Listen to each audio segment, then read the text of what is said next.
बिहार में exit poll आ गया और इसमें अधिकतर एग्जिट पोल में एनडीए की बढ़त दिखी है, मतलब नीतीश सरकार की वापसी दिखी है। जबकि सिर्फ एक एग्जिट पोल है जिसमें महागठबंधन को आगे दिखाया गया है, महागठबंधन की सरकार बनते हुए दिखाया गया है।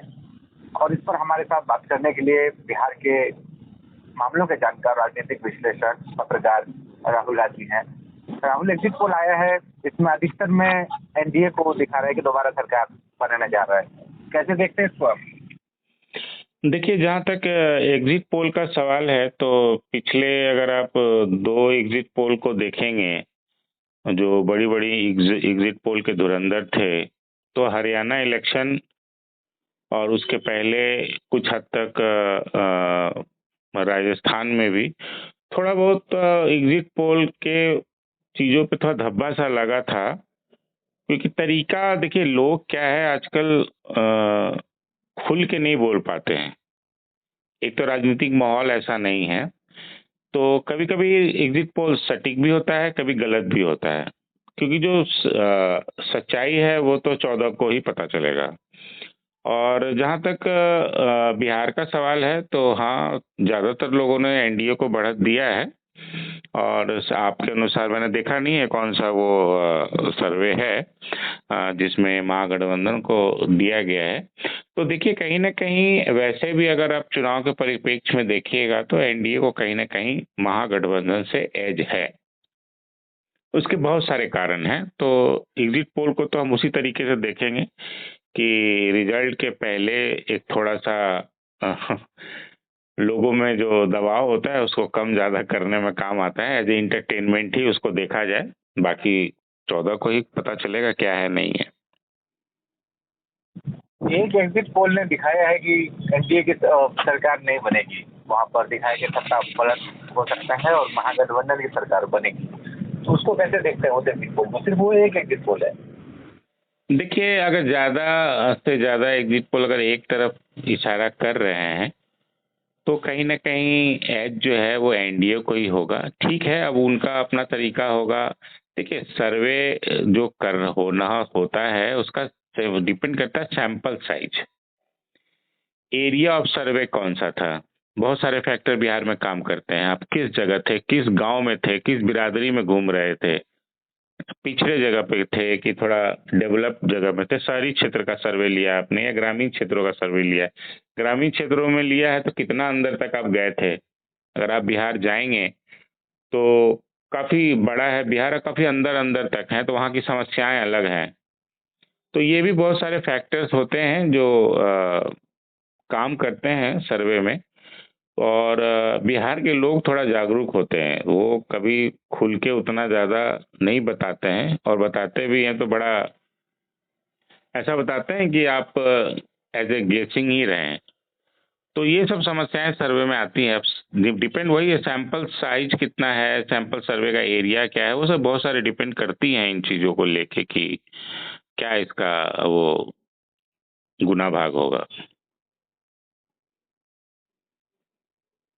लेकिन सवाल उठ रहा है कि क्या एग्जिट पोल में जब लोगों से पूछा जाता है तो वो कितना एक्चुअली बोलते हैं कि वाकई जिसको वोट दिया क्या उसी को बताते हैं रियलिटी, या डिफर होता है?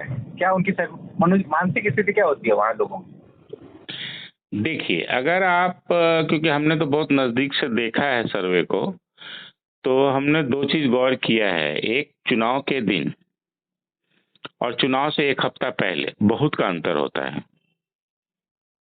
ठीक है, चुनाव के दिन जिस दिन वोट पड़ जाता है, लोग अपना वोट दे देते हैं, उस दिन ज्यादा खुल के बोलते हैं बनिस्बत अगर 1 हफ्ता पहले बात करें। और जो सर्वे का काम है वो जनरली 1 हफ्ता पहले और कई मायनों में 15 दिन पहले, उससे पहले का सर्वे का कोई मायने नहीं रखता।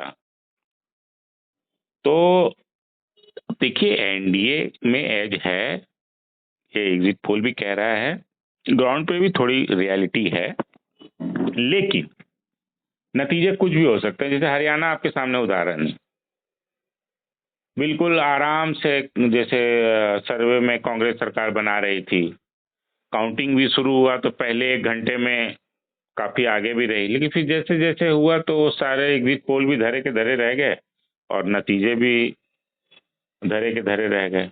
तो कुछ भी हो सकता है बिहार के मायने। लेकिन इस बार का चुनाव कैसे देखते हैं आप? क्योंकि नीतीश कुमार ने तो पिछली बार ही कहा था हम 2025 मतलब अगली बार सीएम नहीं बनेंगे, लेकिन अगर एनडीए की वापसी होती है तो कौन सीएम बनेगा? क्या नीतीश की देखिए, वापसी होगी? मेरा अगर आप राय लेंगे तो जहां तक मुझे लगता है कि जेडीयू को इस बार जो पीछे नुकसान हुआ था पिछली बार, जो उन्होंने 40 से 45 सीटों के बीच में वो सिमट गए थे, मुझे लगता है कि इस बार जेडीयू का प्रदर्शन बेहतर होगा। और जहां तक बीजेपी का सवाल है तो बीजेपी का प्रदर्शन पिछली बार भी अच्छा था और बीजेपी भी अब इस बार भी उतने ही के आसपास रहेगी, बहुत ज्यादा उतार चढ़ाव नहीं होगा, लेकिन जेडीयू का प्रदर्शन पिछले बार से बेहतर होगा। और चिराग पासवान का है, मुझे नहीं लगता जितनी सीटों पर लड़ रहे हैं वो 7-8 मैक्सिमम सीट लेके आएंगे, इससे ज्यादा सीट उनके पास नहीं है।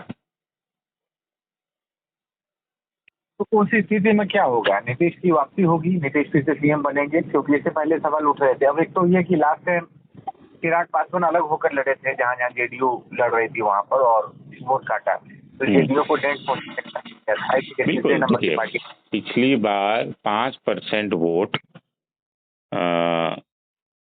चिराग पासवान की पार्टी ने बिहार में काटा था। अब इस बार का जो आप एग्जिट पोल देखेंगे तो लगभग 8 से 10% जन स्वराज, आपको जन स्वराज पार्टी है वो वोट काट रही। तो इसमें गौर करने वाली बात है कि जन स्वराज वो पार्टी है जो सभी की वोट काट रही, अगड़ों का वोट भी काट रही, पिछड़ों का भी वोट काट रही और मुसलमानों का भी वोट काट रही। तो 10% एक बहुत बड़ा मार्जिन है। तो वो किसको असर देगा या हार और जीत का अंतर कितने का होगा ये कहना बहुत मुश्किल है। बहुत ही क्लोज फाइट है कई सीटों पे। लेकिन एक तो ये कहा जा रहा है कि अब चाहे एनडीए की सरकार बने या महागठबंधन की सरकार बने, नीतीश ही सीएम बने, तो इसका क्या मतलब है? अब देखिए, र्यूमर्स तो बहुत हो रहे हैं, तो मुझे नहीं लगता कि नीतीश कुमार ऐसा कुछ करने जा रहे हैं। और बीजेपी की भी मजबूरी है, मुख्यमंत्री तो नीतीश कुमार ही बनेंगे, उन्हीं को बनाना पड़ेगा, उसके अलावा उनके पास भी कोई चारा नहीं है। बनेंगे तो मुख्यमंत्री नीतीश कुमार ही आएंगे, नीतीश कुमार ही, चाहे उनको 50 सीट आए, 60 सीट आए, 65 सीट आए, इतनी आएगी भी उनको। बीजेपी की सीट अगर घटती है बढ़ती है तो उसी के आसपास ही रहेगी जितनी सीट उनको पीछे, क्योंकि ये लड़ ही रहे हैं 101 पे। तो कितना उसमें अगर अच्छा 80% का भी स्ट्राइक रेट होगा तो 80 जाएंगे। तो इनको नीतीश की जरूरत तो पड़ेगी। सिर्फ एलजेपी आर से ये चिराग पासवान के भरोसे तो सरकार बना नहीं सकते। अगर बीजेपी उस स्थिति में आ जाए कि उनको बस अन्य सहयोगी की जरूरत पड़े तो शायद, लेकिन देखिए केंद्र सरकार की मजबूरी को भी ध्यान में रखिए। आज केंद्र सरकार जो टिका हुआ है, समर्थन है जेडीयू के सांसदों का, इस चीज को हमेशा ध्यान में रखिए। तो बीजेपी ऐसी कोई गलती नहीं करेगी तो उसका खामियाजा उनको चुकाना पड़े। तो मुख्यमंत्री तो नीतीश कुमार ही बने और बनने ही वाले हैं।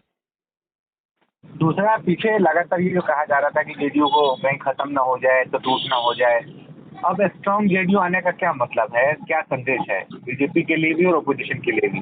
स्ट्रॉन्ग जेडीयू, देखिए सिंपल सा फैक्टर है नीतीश कुमार।